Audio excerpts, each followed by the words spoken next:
Well, it's because if you look at about anything else apart from money, what we've seen is rapid, ubiquitous, worldwide progress towards this wonderful banality. We have seen a 75% reduction in global infant mortality over the past century or so, worldwide, from 1 child in 5 dying to 1 child in 20 dying before their first birthday. We're at a 60-year low in the terms of number of people dying on the battlefield worldwide.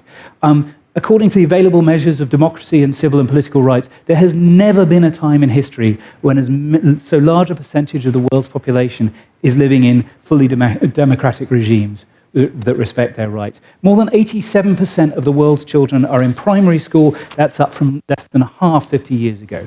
Poll people and ask them how happy they are. They're happier than they've ever been. Never, ever in the recorded history of the world has beer production per capita been so high. I could go on. Name your measure of progress, pretty much, and things are better than they were. And it really is truly global progress, right? I'm not just talking about rich countries.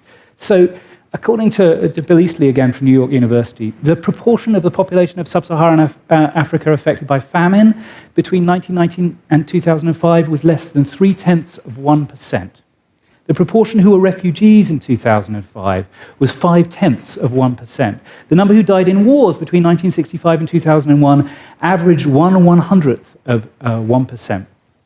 Now, these stories add up to despair for a lot of people, right? But they are stories of the small minority, and for the rest, progress really has been quite incredible.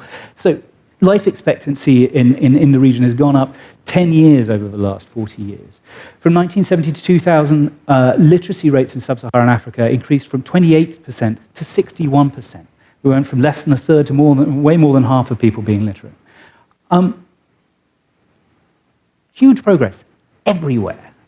What's driving it? Well, we know one thing that's not driving it, right? Money, because we've seen that money hasn't been, wealth hasn't been spreading everywhere. Indeed, we've seen huge divergence in incomes.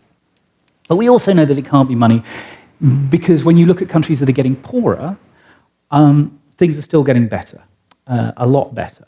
So we've got 12 countries which we know are poorer today than they were in 1960. They're poorer by an average of a quarter. So, rather than $400 per capita, they're at $300 per capita, say. The countries are Haiti, Central African Republic, Côte d'Ivoire, Liberia, Madagascar, Nicaragua, Niger, Senegal, Sierra Leone, Venezuela, Zambia, and Zimbabwe.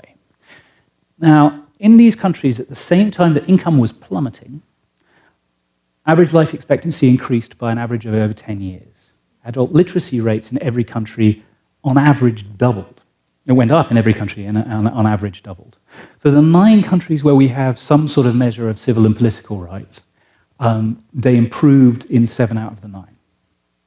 So despite economic regress, these countries saw considerable progress in the quality of life. There is just more to life than money. Now again, money matters, and I'll come back to that. If you have 800 million people living on $1.25 a day, can't afford a lot of stuff they really need, but the big success of development, of global development over the last 50 years, has been to make the cost of living lower. It's to reduce the cost of life, literally.